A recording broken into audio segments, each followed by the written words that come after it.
شکر ادا کرنا تو دور کی بات ہے، تم صرف گنتی کرنے بیٹھو تو تم گن نہیں سکو گے کہ رب ذوالجلال نے نعمتیں کتنی عطا فرمائی ہیں۔ اب آپ کو یہ بات سمجھ آ گئی، رب کی ہر نعمت بڑی قیمتی نعمت ہے، ہر نعمت ایسی ہے کہ جس کا کوئی جواب نہیں۔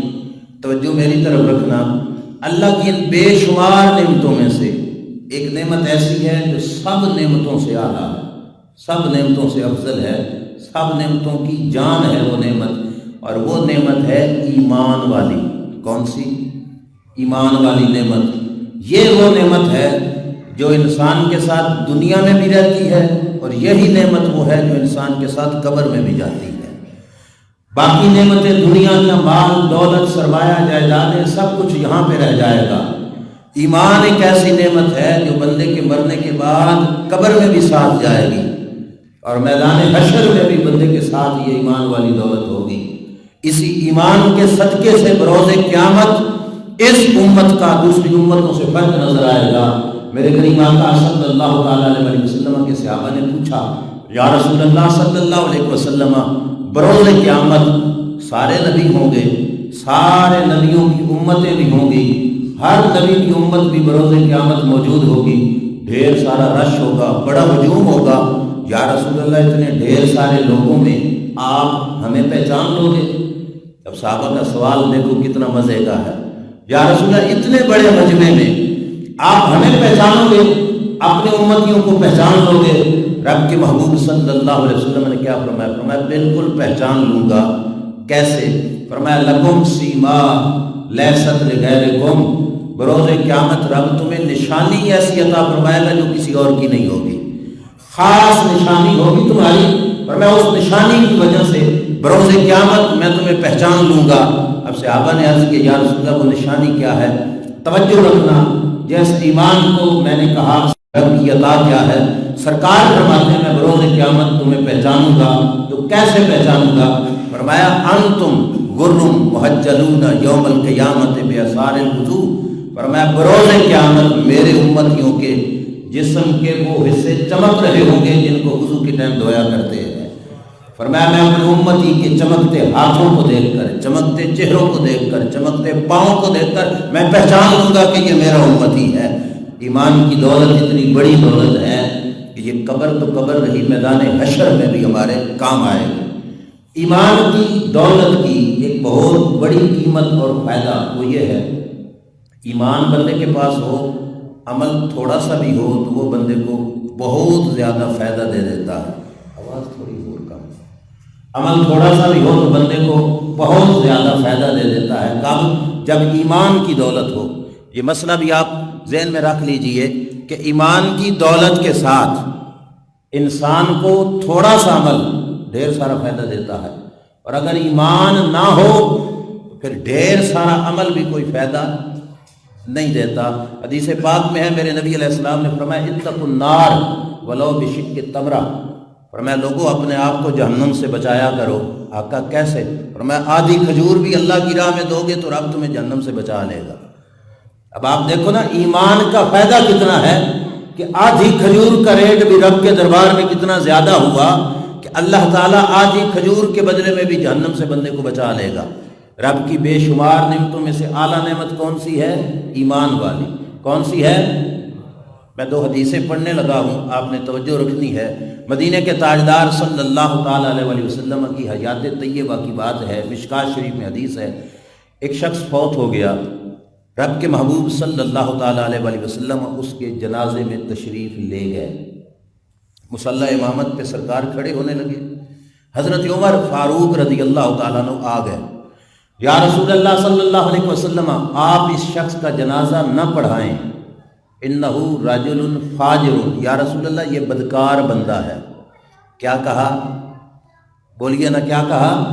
بدکار، کافر نہیں کہا، رجل فاجر، ایمان ہے لیکن عمل میں کیا ہے؟ تھوڑی کمزوری ہے، بدکار بندہ ہے یا رسول اللہ صلی اللہ علیہ وسلم، آپ بہت بڑی ہستی ہیں، آپ اس کا جنازہ نہ پڑھائیے۔ مدینہ کے تاجدار صلی اللہ علیہ وسلم نے رخ یوں پلٹا، مقتدیوں کی طرف کیا، فرمایا تم میں سے کوئی شخص ایسا جس نے اس بندے کی کوئی نیکی زندگی میں دیکھی ہو وہ مجھے بتائے۔ کیا فرمایا؟ زندگی میں کوئی ایک نیکی اگر دیکھی ہے تو وہ مجھے بتائے۔ مدینے کے تاجدار صلی اللہ علیہ وسلم جنازے کی صفوں کی طرف منہ کر کے صحابہ اکرام علیہ رضوان سے پوچھ رہے ہیں۔ اس زمانے میں آپ خود سوچ سکتے ہو جنازوں کی تعداد تھوڑی بہت تو نہیں، جتنے لوگ ہوتے ہوں گے ظاہری بات ہے وہ آتے ہوں گے، ہجوم ہے ڈھیر سارا، اور مجمع میں سے کوئی بھی نہیں بول رہا تھا کہ ہم نے اس کی کوئی ایک نیکی بھی دیکھی ہو۔ اچانک ایک شخص نکلا، اس نے عرض کیا یا رسول اللہ صلی اللہ علیہ وسلم، میں بتاتا ہوں کہ اس کی زندگی میں ایک نیکی میں نے دیکھی ہے، کس نے کی ہے؟ سرکار نے فرمایا کون سی نیکی ہے؟ عرض کرتے ہیں یا رسول اللہ صلی اللہ علیہ وسلم حرسا لیلتن علی الاسلام، یا رسول اللہ میں نے دیکھا رات کا ایک حصہ اس نے اسلام کی سرحد پہ چوکیدارہ کیا ہے، رات کا ایک حصہ اس نے اسلام کی سرحد پر چوکیدارہ کیا ہے۔ یا رسول اللہ یہ ایک نیکی میں نے دیکھی ہے۔ میرے نبی علیہ الصلوۃ والسلام نے ایک بندے کی بات سنی، سرکار نے فرمایا چلو صفیں سیدھی کرو، منہ قبلہ کی طرف کر لیا، رب کے محبوب نے اس بندے کا جنازہ پڑھایا، اس کا جنازہ سرکار نے پڑھا دیا۔ ایک نیکی سنی، ایمان کتنا بڑا فائدہ دیتا ہے۔ جنازہ پڑھایا، اور صرف جنازہ ہی نہیں، حدیث پاک کے لفظ ہیں مدینے کے تاجدار صلی اللہ علیہ وسلم اس کی قبر تک بھی ساتھ گئے، اور سرکار اپنے ید اللہ والے ہاتھوں سے اس کی قبر پہ مٹی بھی ڈال رہے تھے۔ مٹی ڈالی، اور مٹی ڈال کر رب کے محبوب صلی اللہ علیہ وسلم نے جو جملہ بولا، سارے بھائی توجہ سے سننا، اللہ کے رسول صلی اللہ علیہ وسلم کا فرمان، جس کو صحابہ نے یہی سمجھا تھا یہ گناہگار ہے، میرے نبی علیہ السلام نے جنازہ ایک نیکی سن کر پڑھایا، اور قبر پر بھی گئے، مٹی بھی ڈالی، مٹی ڈال دی گئی، قبر بن گئی۔ سرکار نے سراہنے کھڑے ہو کر پتہ کیا کہا؟ فرمایا اصحابک یظنون انک من اہل النار وانا اشہد انک من اہل الجنہ۔ فرمایا میرے غلام، صحابہ دیگر تیرے ساتھی یہ سمجھتے تھے کہ تو جہنمی ہوگا، فرمایا میں محمد گواہی دیتا ہوں رب نے تجھے جنتی بنایا ہے۔ ایک نیکی کام آئی کہ نہیں؟ لیکن کب؟ جب دولت ایمان پاس ہے تو چھوٹی سی نیکی کا ریٹ بھی رب کے دربار میں ڈھیر سارا لگ جاتا ہے۔ تو سب سے قیمتی شے کیا ہے؟ بولیے قیمتی شے کیا ہے؟ ایمان کی دولت سب سے بڑی قیمتی شے ہے۔ ہمارے آج کل تو رواج بھی بدل گئے، آتے جاتے بائے بائے ہائے وائے کرتے رہتے ہیں۔ پرانے وقتوں میں یہ بزرگوں سے پوچھئے، جب کوئی آتا ملتا جلتا تو سلام کے بعد اگلی دعا ہوتی تھی ایمان دی سلامتی ہوگی، یہ دعائیں دی جاتی تھیں۔ کیوں؟ کیونکہ دنیا کا کوئی سرمایہ اتنا قیمتی نہیں جتنا سرمایہ قیمتی ایمان ہے۔ مدینے کے تاجدار صلی اللہ علیہ وسلم کا دوسرا فرمان سنو، وہاں سے پتہ چلے گا ایمان کا ریٹ اللہ کے دربار میں کتنا ہے۔ سرکار دو عالم صلی اللہ علیہ وسلم فرماتے ہیں ان اللہ تعالی سیخلص من امتی رجلا، فرمایا قیامت کا دن ہوگا، یوں مجمع لگا ہوگا حشر کے میدان میں، ڈھیر سارے لوگ وہاں پہ بیٹھے ہوں گے، کھڑے ہوں گے، اللہ تعالیٰ مجمع میں سے ایک بندہ نکال کر یوں فرنٹ پہ کھڑا کروائے گا، اس کو سب میں سے نکال کر یہاں سامنے کھڑا کروائے گا۔ سرکار فرماتے فَيُنْشَرُ عَلَيْهِ 99 سجلات، اس کو سامنے کھڑا کر کے رب 99 رجسٹر اس کے سامنے رکھ دے گا۔ کتنے؟ بولیے کتنے؟ 99 رجسٹر اس کے سامنے رکھے جائیں گے۔ اللہ تعالیٰ سامنے رجسٹر رکھ کے اس کریم کا کرم دیکھو کیا ہے۔ اللہ فرمائے گا میرے بندے دیکھ ان رجسٹروں کو کیا لکھا ہے۔ حدیث کے لفظ ہیں وہ اس رجسٹر کے ہر صفحہ دیکھے گا، ہر سطر دیکھے گا، ہر لائن دیکھے گا، تو سارا کے سارے 99 رجسٹر گناہوں سے بھرے ہوئے ہوں گے۔ کتنے رجسٹر تھے؟ ہر رجسٹر پر کیا لکھا ہے؟ گناہ سارے کے سارے رجسٹروں پہ لکھے ہیں۔ 99 رجسٹر بھرے گناہوں کے اللہ کے دربار میں یہ پیش ہے۔ اور رجسٹر کتنے ہوں گے؟ یہ جو آج کل کی نوٹ بک بازاروں سے 20-25 روپے کا 10 رجسٹر ملتا ہے، اتنی نہیں۔ سرکار فرماتے ہیں رجسٹر کا ایک صفحہ اتنا لمبا ہوگا جتنا مشرق سے مغرب کی لمبائی ہے، اتنا لمبا رجسٹر، اور 99 رجسٹر سارے کے سارے گناہوں سے بھرے ہوئے۔ اللہ تبارک و تعالیٰ رجسٹر سامنے رکھ کے فرمائے گا میرے بندے دیکھ ازالمہ کا کتبتی، رجسٹر کھول کے دیکھ اور مجھے بتا میرے لکھاری فرشتوں نے کہیں تیرے ساتھ کوئی زیادتی تو نہیں کی کہ تو نے گناہ نہ کیا ہو، انہوں نے لکھ دیا۔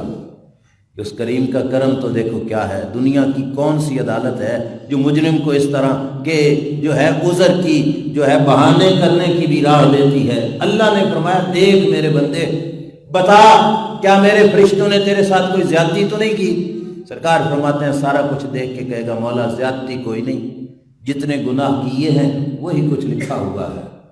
اب اگلا کرم دیکھو اس کریم کا کیا ہے۔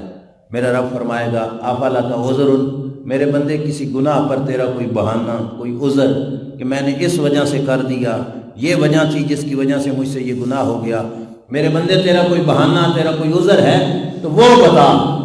اب اللہ کے دربار میں یہ بندہ کہے گا مولا کوئی بہانہ نہیں، کوئی عذر نہیں، سارے گناہ مجھ سے جان بوجھ کے ہوئے، میں اعتراف جرم کرتا ہوں، میں گناہ کا اعتراف کرتا ہوں، اقرار کرتا ہوں۔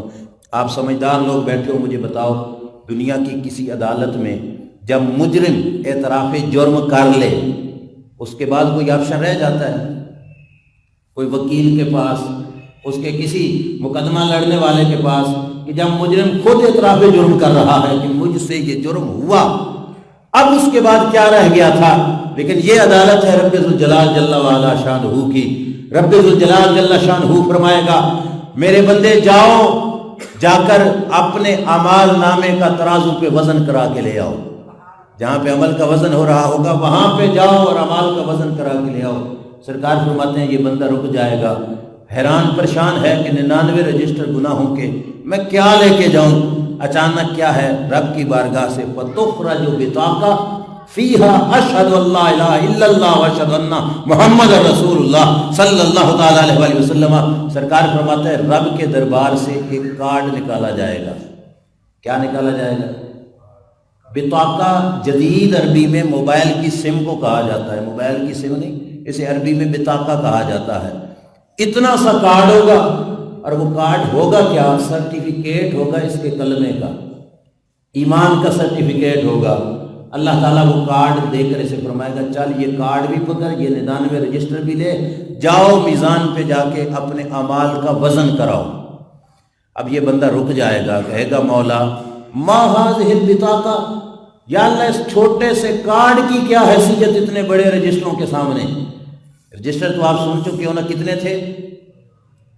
رجسٹر کا صفحہ تھا کتنا؟ مشرق سے، اور ادھر سے نکلا صرف ایک کارڈ۔ کون سا؟ ایمان کا سرٹیفکیٹ تھا جس پہ اس کا کلمہ اور ایمان کی گواہی تھی۔ بروز قیامت جب رب کے دربار میں یہ ہوگا، وہ کہے گا مولا یہ کارڈ اور 99 رجسٹر لے کر میں کیسے جاؤں ترازو پر، وہاں پہ کیا فائدہ ہوگا؟ میرے رب فرمائے گا میرے بندے زیادتی آج تک نہیں نہ ہوئی تو اب بھی تیرے ساتھ زیادتی نہیں ہونے والی، ایک دفعہ جا تو صحیح ترازو پہ، اپنے اعمال کا وزن کرا تو صحیح۔ سرکار فرماتے ہیں جس وقت یہ شخص وہ کلمے والا کارڈ اور 99 رجسٹر لے کر اس ترازو پہ پہنچے گا، اللہ کے محبوب فرماتے ہیں فتاشت السجلات وثاقلت البطاقہ، 99 رجسٹر ہلکے پڑ جائیں گے، کلمے والا کارڈ ان پہ بھاری ہو جائے گا۔ اور رب فرمائے گا میرے بندے یہ تیرے ایمان کا سرمایہ تھا، اس ایمان کے سرمایہ کی وجہ سے رب نے آج تیرے گناہوں کو بخش دیا اور تجھے جنت عطا فرما دی ہے۔ یہ دو حدیثیں سن کر آپ کو صرف اس واسطے سنائی کہ یہ ذہن میں آ جائے کہ سب سے بڑی قیمتی شے کیا ہے؟ ایمان ہو تو عمل تھوڑا بھی بڑا کام کر جاتا ہے، ایمان ہو تو چھوٹے سے عمل کی وجہ سے بھی رب بخشش فرما دیتا ہے۔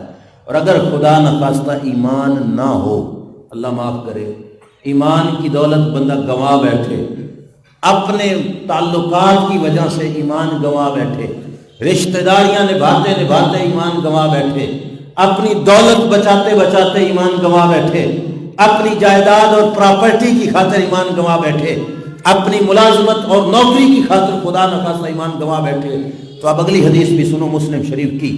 حنین کی جنگ ہو رہی تھی، پھر دیکھنا کیا حال ہوتا ہے، توجہ رکھنا میری طرف۔ صحابہ اکرام علیہم رضوان کی صفیں ہیں، اور ان صفوں میں فرنٹ صف پہ ایک شخص کھڑا جہاد کر رہا ہے۔ کیا کر رہا ہے؟ نماز پڑھنا سوکھا کام ہے، جنگ کے میدان میں جانا اوکھا کام ہے۔ یہ فرنٹ لائن پہ کھڑے ہو کر کیا کر رہا ہے؟ جنگ کر رہا ہے۔ اور جنگ کیسی کر رہا ہے؟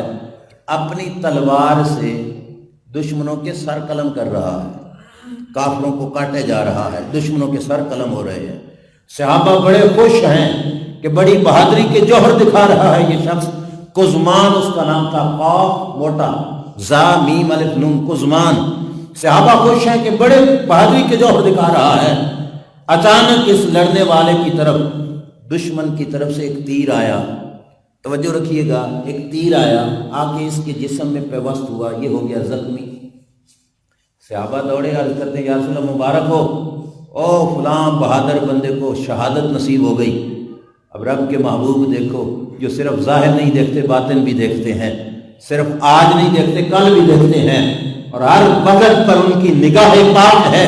سرکار کو جب مبارک دی گئی نا کہ شہادت کی مبارک ہو، میرے نبی علیہ السلام نے فرمایا کلا انہ فی النار، فرمایا شہید اسے نہ کہو، وہ تو جہنمی ہے، وہ تو بولیے، وہ تو جنگ کے میدان میں پہلی صف میں فرنٹ لائن پہ دشمن سے لڑتے ہوئے زخمی ہوا۔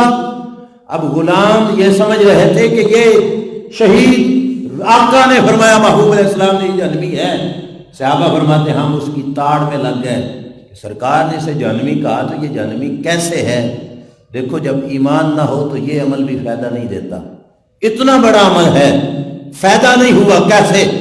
صحابہ کہتے ہیں ہم اس کی تاڑ میں لگے، دیکھا کہ جو زخم اسے لگا تھا اس کا درد اس سے برداشت نہ ہوا، اس نے اپنی ہی تلوار یوں سیدھی کھڑی کی اور اس کے اوپر اپنے آپ کو گرایا، گرا کر خودکشی کی، حرام موت مرا۔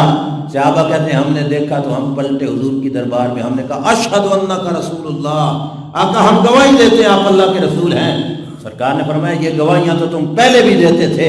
صحابہ نے عرض کیا نہیں یا رسول اللہ ہم پہلے دیتے تھے، آج کچھ لمحے پہلے آپ نے ایک غیب کی خبر دی تھی اور ہم نے اس بات کو سچا ہوتا آنکھوں سے دیکھا ہے، اور یہ دلیل ہے اس بات کی کہ رب نے تمہیں اپنا سچا رسول بنایا ہے۔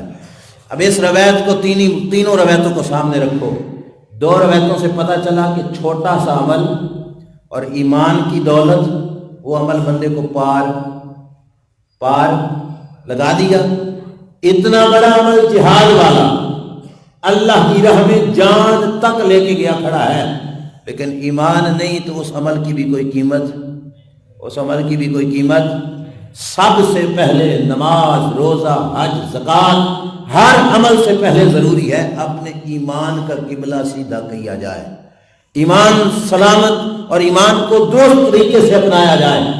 اس ممبر پہ بیٹھ کے میں کہوں گا میرا ایمان ٹھیک ہے، کوئی دوسرا کہے گا میں ٹھیک ایمان بتانے والا ہوں، کوئی تیسرا کہے گا جو میں بتاؤں گا وہ ٹھیک ایمان ہے، کسی ایک کی طرف بھی نہ جاؤ۔ آئیے اللہ کے قرآن سے پوچھتے ہیں ایمان کن کا یا اللہ تیرے دربار میں قابل اعتبار ہے، اور ویسا ایمان ہمارا ہوگا تو یا اللہ تو بھی معتبر سمجھے گا۔ اللہ کا قرآن فرماتا ہے فَإِنْ آمَنُوا بِمِثْلِ مَا آمَنْتُمْ بِهِ فَقَدِ اهْتَدَوْا۔ اب توجہ، بڑی قیمتی جملہ ہے قرآن مقدس کا۔ اللہ فرماتا ہے صحابہ اگر لوگ تمہارے جیسا ایمان لے کے آئیں جیسے تم ایمان لے کے آئے ہو تو رب کی طرف سے گارنٹی ہے کہ وہ لوگ گمراہ نہیں، اللہ نے ان کو ہدایت عطا فرمائی ہے۔ کون سا ایمان کامیاب ہے؟ جیسا ایمان، بولیے جیسا ایمان، صحابہ جیسا ایمان۔ اب حدیث پڑھنی ہے تین، وقت میں کور کرنے کی کوشش کروں گا، اور تینوں بخاری شریف کی، جس پہ کوئی اعتراض بھی نہیں کر پائے گا۔ عمل صحابہ کا، کن کا؟ جن کا ایمان اٹیسٹڈ ہوا کہاں سے؟ اللہ کے دربار سے۔ ان کی طرح کا ایمان لاؤ گے تو اللہ ایمان کو کیا کرے گا؟ قبول فرمائے گا۔ وہ ایمان صحابہ جیسا کیسا ایمان ہے؟ سنیے صحابہ کا ایمان، اور پھر اپنے اپنے سینے میں جھانکتے رہنا۔ محلہ معاشرہ، دنیا ساری کی ساری تمہاری آنکھوں کے سامنے ہے۔ اس وقت صرف محلہ معاشرہ بندہ نہیں دیکھتا، موبائل اور انٹرنیٹ کے ذریعے بندہ پوری دنیا کا بھی سروے کر لیتا ہے۔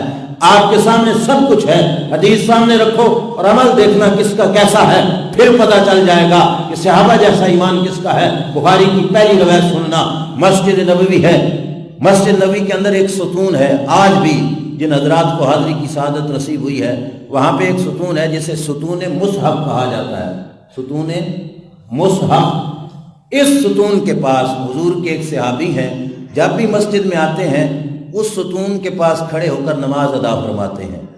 کس ستون کے پاس؟ ستون مصحف، مسجد نبوی شریف کے اندر موجود ہے۔ ایک صحابی جب بھی آتے ہیں جگہ ڈھونڈ ڈھونڈ کر تلاش کر کے اوکھا سوکھا ہو کر وہاں پہ ستون مصحف کے پاس نماز ادا فرماتے ہیں۔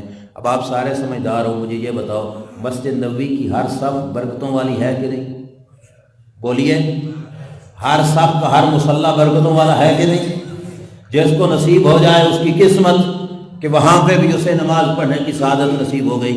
لیکن صحابی کا مزاج دیکھو کیا ہے، ساری مسجد پڑی ہے اور کسی جگہ پہ نہیں، باقاعدہ تلاش کر کے کوشش کر کے محنت کر کے کس جگہ پہ آتے ہیں؟ ستون مصحف کے پاس آ کے نماز ادا کرتے ہیں۔ صحابہ نے انہیں کہہ دیا کہ یار ستون مصحف کے پاس کیوں اتنی محنت کر کے نماز ادا کرتے ہو؟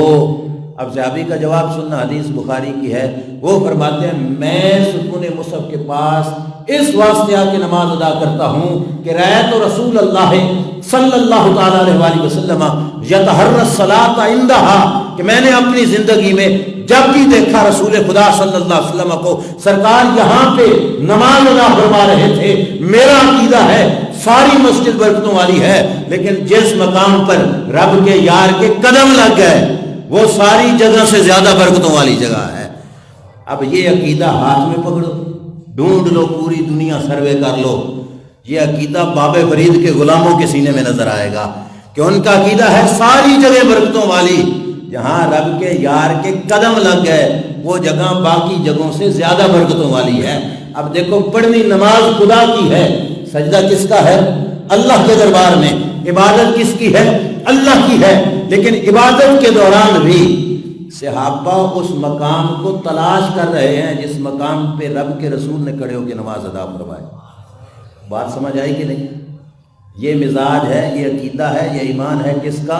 ان لوگوں کا جن کے ایمان پر مہر لگی ہے کس کی طرف سے؟ اللہ کی طرف سے، جنہوں نے عقیدہ، جنہوں نے کلمہ، جنہوں نے شریعت کسی ملا اور مفتی سے نہیں پڑھی، انہوں نے شریعت مدینے کے تاجدار سے پڑھی ہے۔ جنہوں نے دین سیکھا بھی ان سے ہے کہ جنہوں پر دین اللہ نے نازل فرمایا ہے۔ کسی صحابی نے اعتراض نہیں کیا، یا رسول اللہ صلی اللہ علیہ وسلم کے صحابی تمہیں یہ کیا ہو گیا کہ تم اس جگہ پہ کھڑے ہو کر کیوں نماز پڑھتے ہو؟ آج بھی دیکھو علامہ اقبال نے بھی اسی بات کی عکاسی کرتے ہوئے کہا تھا کہ مجھے کام کیا تھا رکوع سے، مجھے غرض کیا تھی سجود کی، تیرے نقش پا کی تلاش تھی جو جھکا رہا میں نماز میں۔ میری نماز یہی ہے کہ میں آپ کے نقش قدم تک پہنچ جاؤں یا رسول اللہ صلی اللہ علیہ وسلم۔ یہ مستند بخاری شریف کی روایت اور صحابی کا عمل اور ایمان اور عقیدہ میں نے آپ کے سامنے رکھا۔ دوسری روایت سنیے اور توجہ میری طرف رکھیے۔ میرے کریم آقا صلی اللہ تعالی علیہ وسلم کے غلام، صحابی کا نام ہے حضرت جابر بن عبداللہ رضی اللہ تعالی عنہ۔ کیا نام ہے؟ میں پوچھ اس لیے رہا ہوں تاکہ آپ کو نام یاد رہے۔ نام کیا ہے؟ حضرت جابر بن عبداللہ رضی اللہ تعالیٰ عنہ۔ یہ وہ صحابی ہیں جنگ احد کے اندر ان کے ابا جی کا شہادت ہو گئی، وصال ہو گیا تھا۔ کون سی جنگ میں؟ جنگ احد شریف کے اندر حضرت جابر کے ابا جی، ان کا نام تھا عبداللہ، وہ شہید ہو گئے جنگ احد کے اندر۔ بعد میں ان کی ساتھ پانچ جاؤ، اللہ تمہارا قرضہ پورا فرمائے گا۔ کس نے کہا؟ کس نے کہا؟ حضرت جابر کو کوئی ایک رتی جتنا بھی ہوتا شک، وہ قرض خواہوں کو بھلا بلاتے، ڈر نہ جاتے کہ آئے اور قرضہ پورا نہ ہوا تو بےزتی ہوگی، شرمندگی ہوگی، مجھے بےعزت کریں گے۔ لیکن حضرت جابر رضی اللہ تعالیٰ عنہ بلانے چلے گئے، سرکار واپس آ گئے۔ قرض خواہ آئے جنہوں نے قرضہ لینا تھا، حضرت جابر کھجوروں کی بوریاں بھر بھر کے دیتے گئے، جتنا قرضہ تھا اس کی جگہ پہ۔ حضرت جابر کہتے ہیں کہ سب کو کھجوریں بھر بھر کے دے دیں اور قرضہ پورا ہو گیا۔ میں نے ڈھیر کی طرف دیکھا تو وہاں سے ایک کھجور بھی کم کوئی نہیں ہوئی تھی۔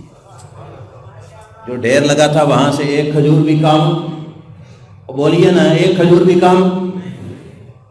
خوشی ہوتی کہ نہیں اس موقع پر؟ دل خوش ہوتا ہے کہ نہیں؟ ایسے پریشان حال بندے کی پریشانی جھٹ میں مک جائے، ختم ہو جائے تو اسے خوشی ہوتی ہے کہ نہیں؟ حضرت جابر بڑے خوش ہوئے، پہلے ڈھیر گھر میں نہیں لے گئے کھجوروں کا، سیدھا دربار مصطفیٰ صلی اللہ علیہ وسلم میں گئے، سرکار کے پیچھے نماز پڑھی۔ نماز پڑھ کے عرض کرتے ہیں آقا مبارک ہو، جن کھجوروں پہ بیٹھ کر آپ نے دعا کی تھی قرضہ اتر گیا ہے، ایک کھجور بھی گھاٹ یہاں تک بھی بات بڑی پیاری ہے، لیکن اگلا مسئلہ جس کے لیے میں نے ساری روایت پڑھی ہے وہ آگے ہے۔ میرے نبی علیہ السلام نے اپنی شان کی بات سنی تو یہ نہیں فرمایا جابر خبردار کسی نو نہ دسی پیا، لوگ کہیں مجھے خدا نہ سمجھنا شروع کر دیں، نہیں، اپنی شان کی بات تھی تو میرے نبی علیہ السلام نے کیا فرمایا؟ فرمایا جابر یہ بات اکیلی اپنی ذات تک نہ رکھو، جاؤ ابو بکر اور عمر کو بھی بتا کے آؤ کہ جس کھجور کے ڈھیر پر اللہ کے نبی نے دعا کی تھی کھجوریں پوری بھی ہو گئی ہیں اور ڈھیر میں سے بھی کوئی کھجور کم نہیں ہوئی ہے، اللہ نے میرا قرض ادا کر دیا ہے۔ سرکار نے فرمایا جاؤ ابو بکر عمر کو بھی بتا کے آؤ۔ حضرت جابر دوڑے دوڑے گئے حضرت ابو بکر حضرت عمر رضی اللہ تعالیٰ عنہما کے پاس۔ اس جواب سے آپ نے اپنے ایمان کی تلاشی لینی ہے کہ ہمارا عقیدہ کیسا ہے۔ جب حضرت ابو بکر اور حضرت عمر کو جا کو حضرت جابر نے بتایا کہ کھجوریں پوری ہو گئیں، قرضہ بھی اتر گیا اور ڈھیر میں سے کھجور کم بھی کوئی نہیں ہوئی، سننا جواب میں پوری ذمہ داری سے عرض کر رہا ہوں۔ بخاری شریف میں حضرت ابو بکر اور عمر نے کیا جواب دیا؟ فرمانے لگے قد کننا نعلم ان صنع رسول اللہ صلی اللہ علیہ وسلم ما صنع ان سیکون۔ جابر تو دیکھ کے آیا نا، جابر تو دیکھ کے آیا اور ہمیں بتلا رہا ہے۔ ابو بکر اور عمر کا عقیدہ سن کیا ہے؟ فرماتے ہیں جب رسول اللہ نے ہاتھ اٹھا دیے تھے ہمارا یقین اس وقت کا بن چکا تھا کہ جابر کا قرضہ اتر جائے گا، کھجوریں کم نہیں ہوں گی۔ فرماتے ہیں ہمارا عقیدہ اس وقت کا تھا، ہمارا عقیدہ، اب بولتے جاؤ، ہمارا عقیدہ جب رسول اللہ نے دعا کر دی کہ کھجوریں پوری ہو جائیں گی، قرضہ بھی اتر جائے گا اور جابر کے ڈھیر میں بھی کمی، یہ دیکھ کے مانا کہ بن دیکھ کے مانا؟ ابو بکر عمر نے بن دیکھ کے مانا کہ دیکھ کے مانا؟ یہ مزاج آج دیکھو رسول اللہ کی عظمت کے حوالے سے کس سینے میں نظر آئے گا؟ یہ داتا صاحب کے غلاموں کے سینے میں نظر آئے گا کہ جو رسول اللہ کی عظمت کی بات آئے تو ترازو لے کے تولتے نہیں ہیں، سینہ کھول کے رسول اللہ کی عظمت کو ماننا کرتے ہیں۔ یہ عقیدہ صحابہ کا ہے کہ صحابہ نے اس رنگ میں مانا، جتنا دیکھا تھا اتنا نہیں، اس سے پہلے مانا۔ ایڈوانس ایمان ہے صحابہ اکرام علیہ رضوان کا کہ انہوں نے اس وقت بھی مان لیا کہ جب آنکھوں سے صرف دعا ہوتے دیکھی تھی کہ وہ آقا کی دعا سے یہ سارا کچھ ہو جائے گا۔ اللہ جابر کی مشکل دور ہوا کہ نہیں؟ یہ روایت بھی بخاری کی ہے، ذہن میں رکھنا۔ آخری روایت بخاری شریف کی عرض کرنے لگا ہوں اور اس روایت کے راوی بھی ہیں حضرت جابر بن عبداللہ رضی اللہ تعالیٰ عنہ۔ مزے کی بات ہے وہی راوی جو اس حدیث کے ہیں وہی راوی اس حدیث کے بھی ہیں۔ صلح حدیبیہ کا موقع تھا۔ صلح حدیبیہ یہ بچہ جانتا ہے، اسٹوڈنٹ جو تاریخ وغیرہ سکول میں بھی پڑھا جاتا ہے کہ نبی کریم علیہ السلام کے ساتھ ایک معاہدہ ہوا تھا کفار مکہ کا جس کو صلح حدیبیہ کہا جاتا تھا۔ اس موقع پر حضور علیہ السلام کے ساتھ 1400 یا 1500 صحابہ تھے۔ کتنے؟ اور یہ 1400-1500 اس وقت کل عالم اسلام کی تعداد تھی، یعنی ساری دنیا پہ جو مسلمان تھے وہ یہی تھے۔ کتنے؟ 1400 یا 1500 صحابہ اکرام علیہ رضوان کی تعداد ہے۔ سفر کیا تھا، مدینہ سے چل کر کہاں تک آئے تھے؟ مکہ شریف میں۔ سواریوں پہ سفر تھا، کچھ حضرات پیدل تھے۔ جو سامان تھا نا خرچ کا، جو کھانے پینے کا سامان تھا وہ ختم ہو گیا۔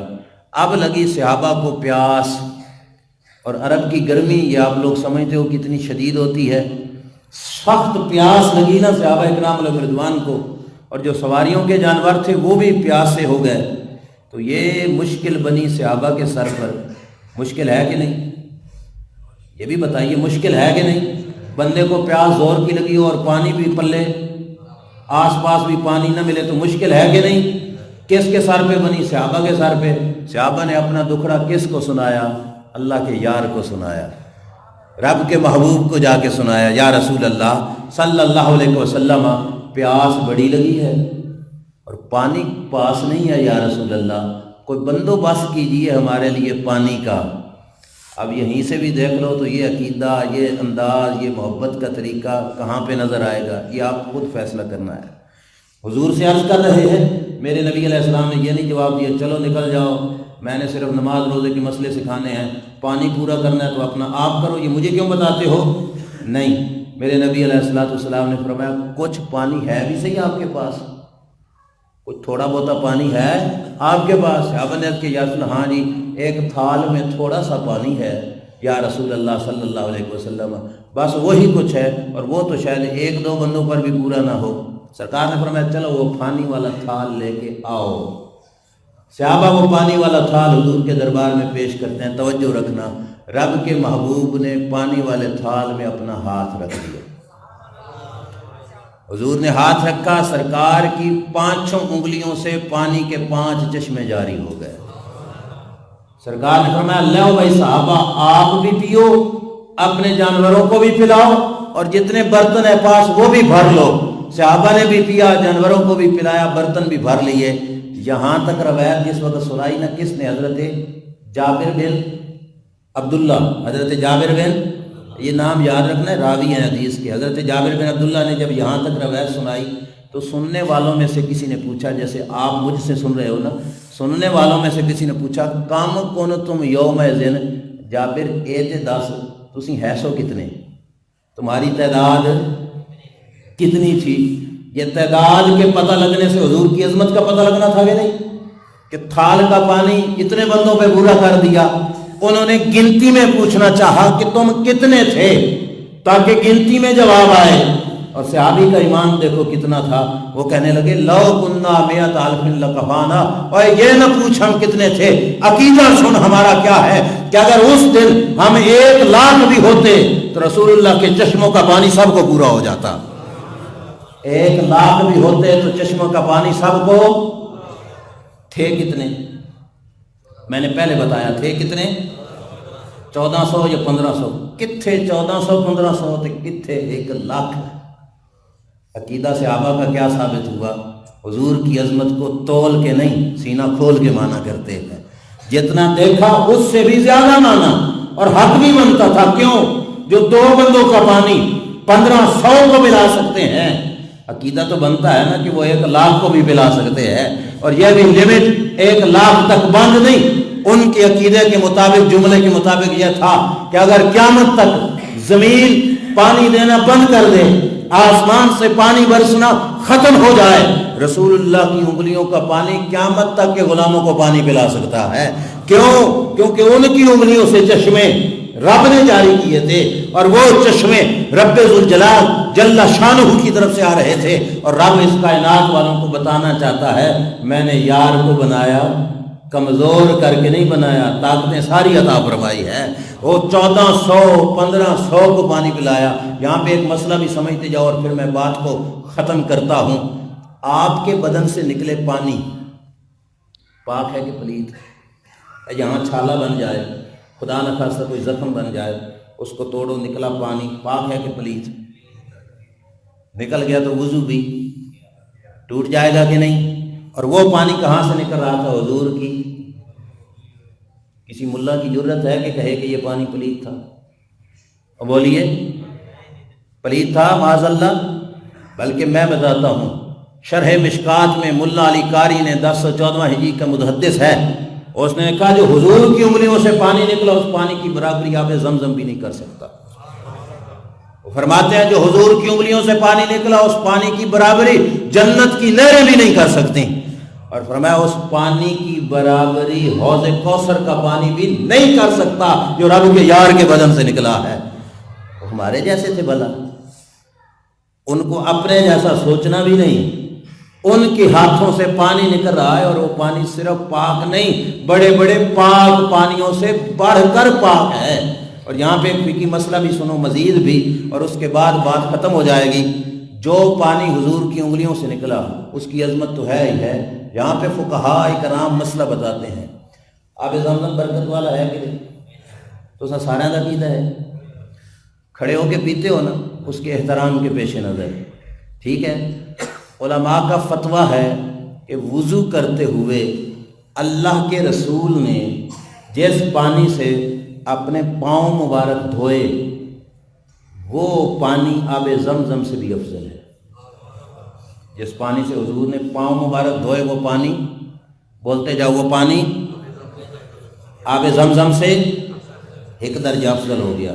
اور فرماتے ہیں پھر وہ پانی جس سے اللہ کے رسول نے وضو کرتے ہوئے ہاتھ دھوئے وہ پانی آب زمزم سے 2 درجے افضل ہے، وہ پانی آب زمزم سے 2 درجے افضل ہے۔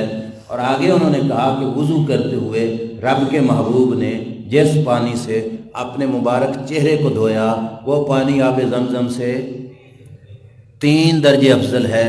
اور پھر کہا جس پانی سے اللہ کے رسول نے کلی فرمائی، لیا منہ میں ڈالا، منہ میں پھیر کر پھر باہر پھینکا، اسے جھٹ کی نسبت ہو گئی حضور کے منہ مبارک سے، وہ فرماتے ہیں وہ پانی آب زمزم سے 4 درجے افضل ہے۔ کتنے درجے؟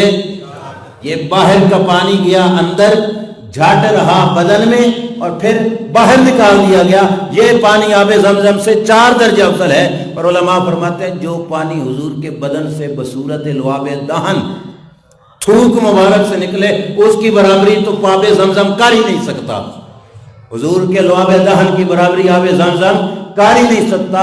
اور یہ وہ پانی تھا حضرت جابر والی حدیث میں جو حضور کے بدن شریف سے نکل رہا تھا، اور فرماتے ہیں اس پانی کی برابری کوئی اور پانی نہیں کر سکتا کہ رب ذوالجلال نے اس پانی کو یہ نسبت بخشی ہے کہ یہ پانی حضور کے بدن شریف سے لگ رہا ہے۔ اور یہاں پہ یہ چیز بھی سنیے کہ یہ ساری عظمتیں ملی تو کس کی وجہ سے؟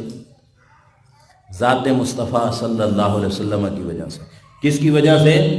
اور حضور کی ذات ایسی ہے جس کے ساتھ کوئی جڑ جائے، نیواں ہو تو اونچا ہو جاتا ہے، اونچا ہو تو اور ہی اونچا ہو جاتا ہے۔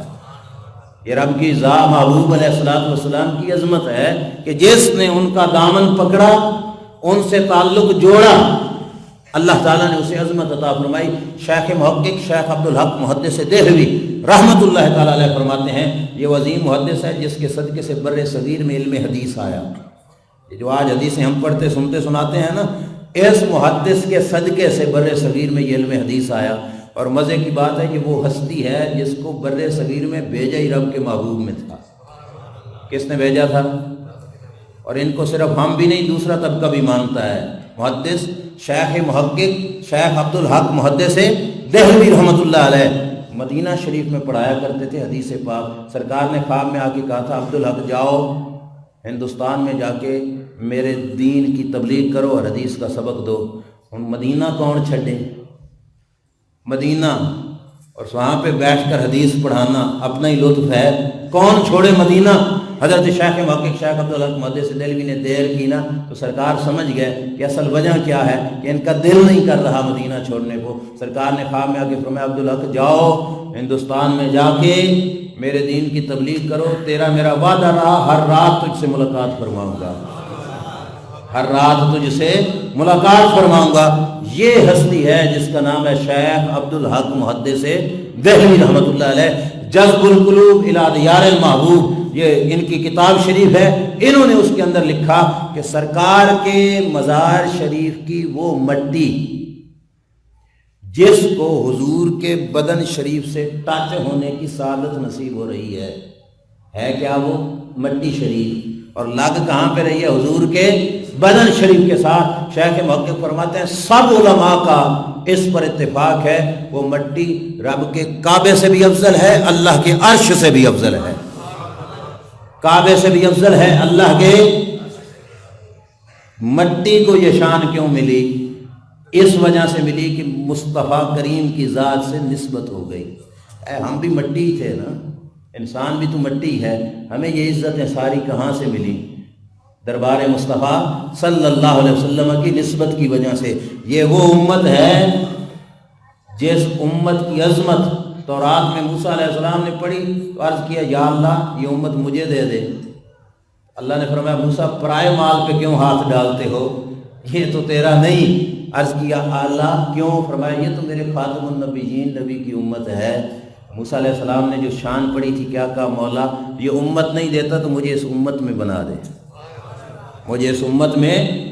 ہمارے منہ سونے تھے اس وجہ سے کہا موسیٰ علیہ السلام نے، ہماری پراپرٹیاں زیادہ تھیں، ہمیں یہ ساری عزتیں ملی ہیں تو اس کے صدقے سے، مدینے والے آقا صلی اللہ تعالیٰ علیہ وآلہ وسلم کی صدقے سے۔ اس واسطے میری آج کی گفتگو کا خلاصہ یہ ہے کہ تمام نعمتوں میں سے افضل نعمت ہے، بولیے سارے بولو، کچھ بھائی بعد میں آئے ہیں، سب سے افضل نعمت کیا ہے؟ ایمان سب سے بڑی نعمت، قیمتی نعمت ہے، اور ایمان کون سا اللہ قبول کرے گا؟ جیسا ایمان صحابہ اکرام علیہم رضوان کا تھا، جس رنگ میں انہوں نے اللہ کو مانا، جس انداز میں انہوں نے رسول خدا کو مانا، اس انداز میں ہم نے اللہ کو بھی ماننا ہے، اللہ کے رسول صلی اللہ تعالیٰ علیہ وسلم کو بھی ماننا ہے۔ اس رنگ میں مانیں گے تو اللہ تعالیٰ کی بارگاہ میں ہمارا ایمان قابل قبول ہوگا، اور اگر ان کی راہ سے ہٹ گیا خدا نخواستہ، اور دعویٰ ہم بے شک جو مرضی کرتے رہے کہ میں بڑا ہوں، اللہ ہمارے منہ نہیں دیکھے گا۔ اللہ کو سب سے بڑی پیاری ذات ہے حضور کی، اور سرکار کی ساتھ ہاتھوں میں ہاتھ دے کر بیعت کر کے جنہوں نے جانیں نچھاور کی، رب کو صحابہ بڑے پیارے ہیں۔ رب یہ دیکھے گا میرے نبی کے غلاموں کی راہ پہ کون چل رہا ہے، جیسا صحابہ حضور کو مانتے تھے ایسا حضور کو ماننا ہے، اس انداز میں حضور سے نسبت رکھنی ہے۔ باتیں اور بھی بڑی تھیں حدیثوں میں جن سے پتہ چلتا ہے کہ وہ عقیدہ، وہ نظریہ، وہ انداز آج اہل سنت و جماعت کے پاس ہے کہ رسول خدا کو جیسے صحابہ اکرام علیہم رضوان مانتے رہے۔ اللہ کی بارگاہ میں دعا ہے جو کچھ میں نے عرض کیا آپ کو، آپ کے طفیل مجھے عمل کی تو